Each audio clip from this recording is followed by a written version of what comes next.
नमस्कार, मी दीपाली जाधव. ज्ञानसागर या आपल्या यूट्यूब चॅनलवर तुम्हा सर्वांचे पुन्हा एकदा खूप खूप स्वागत. प्रत्येक इयत्तेमधील भूगोल विषय आपण पाठ्यक्रमानुसार वस्तुनिष्ठ स्वरूपात अभ्यासत आहोत. चला तर मग सुरुवात करूया. इयत्ता 7वी, विषय भूगोल, पाठ क्रमांक 3, भरती ओहोटी.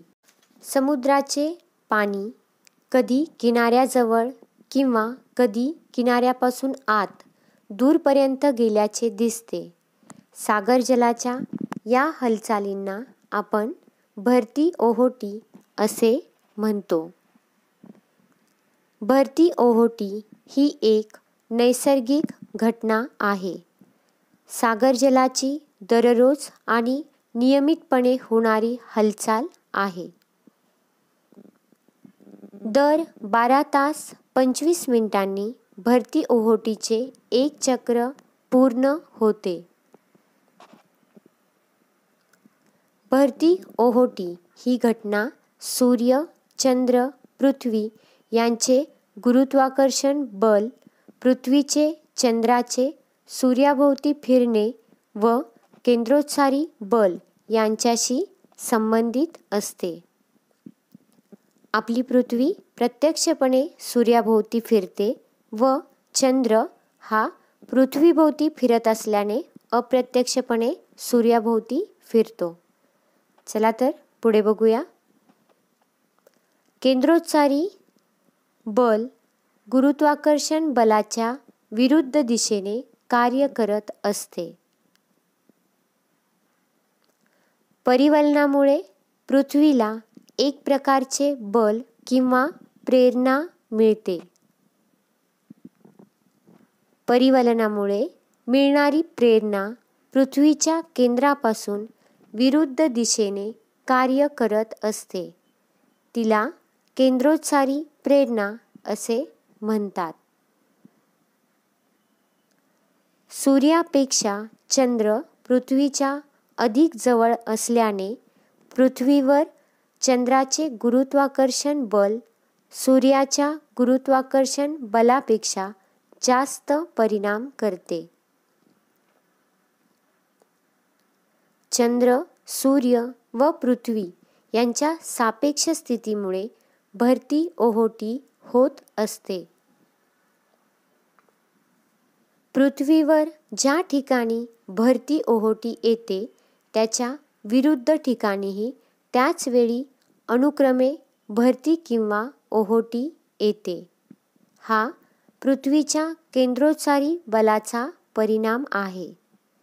उदाहरणार्थ, ज्या वेळेस 0° रेखावृत्तावर भरती असते त्याच वेळेस त्याच्या विरुद्ध बाजूला असलेल्या 180° रेखावृत्तावरही भरती असते.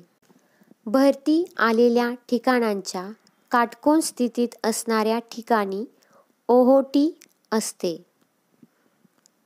भरतीच्या वेळेप्रमाणे भरतीची कक्षा कमी अधिक होत असते. अमावस्या व पौर्णिमेला सर्वात मोठी भरती असते, तर अष्टमीच्या दिवशी ती नेहमीपेक्षा लहान असते. चंद्र व सूर्य यांच्या भरती निर्माण करणाऱ्या प्रेरणा अमावस्या व पौर्णिमेला एकाच दिशेत कार्य करतात. त्यामुळे गुरुत्वाकर्षण बल वाढते. त्या दिवशी उधाणाची मोठी भरती येते. भरतीच्या ठिकाणी पाण्याचा अधिक फुगवटा झाल्यामुळे ओहोटीच्या ठिकाणी पाणी अधिक खोलपर्यंत ओसरते. त्यास उधाणाची ओहोटी असे म्हणतात. चंद्र पृथ्वीभोवती फिरताना महिन्यातून 2 वेळा पृथ्वी व सूर्याच्या संदर्भात काटकोन स्थितीत येतो. भरतीच्या पाण्याची पातळी नेहमीपेक्षा कमी चढते व नेहमीपेक्षा ओहोटी कमी उतरते. यास भांगाची भरती ओहोटी असे म्हणतात. ही स्थिती नेहमी प्रत्येक महिन्याच्या शुक्ल व कृष्ण पक्षातील अष्टमीला येते. पुढे बघूया. भरती ओहोटीच्या वेळी पाण्याच्या पातळीतल्या फरकास भरती ओहोटीची कक्षा असे म्हणतात.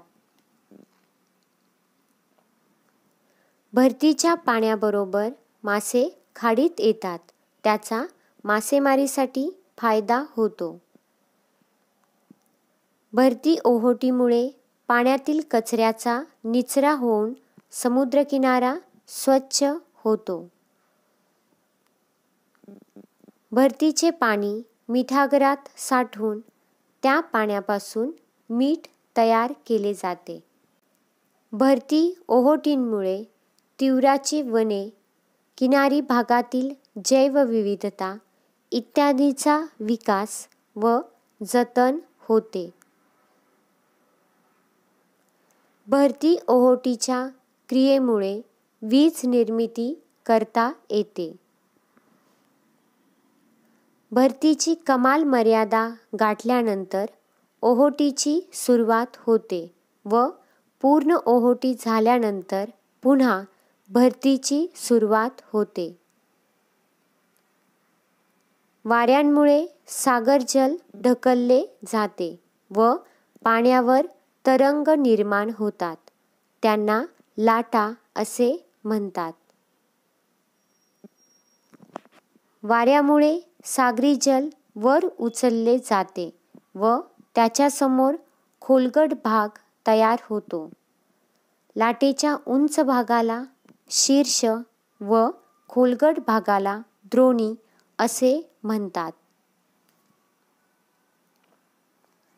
लाटांची लांबी, उंची व वेग हे वाऱ्याच्या वेगावर अवलंबून असते. सागरतळाशी होणारे भूकंप, ज्वालामुखींमुळे देखील लाटा निर्माण होतात. उथळ किनारी भागात अशा लाटांची उंची प्रचंड असते. त्यांना त्सुनामी असे म्हणतात. त्सुनामी अतिशय विध्वंसक असतात. त्यांच्यामुळे मोठ्या प्रमाणात जीवित व वित्तहानी होते. उदाहरणार्थ 2004 साली सुमात्रा या इंडोनेशियातील बेटाजवळ झालेल्या भूकंपामुळे प्रचंड लाटांची निर्मिती झाली. लाटांमुळे समुद्रात घुसलेल्या भूभागांची झीज होते व उपसागरासारख्या सुरक्षित भागात वाळूचे संचयन होऊन पुळण निर्माण होते. संपूर्ण व्हिडिओ पाहिल्याबद्दल तुम्हा सर्वांचे मनापासून आभार. व्हिडिओ आवडला असल्यास लाईक करा, शेअर करा आणि सबस्क्राईब नक्की करा. धन्यवाद.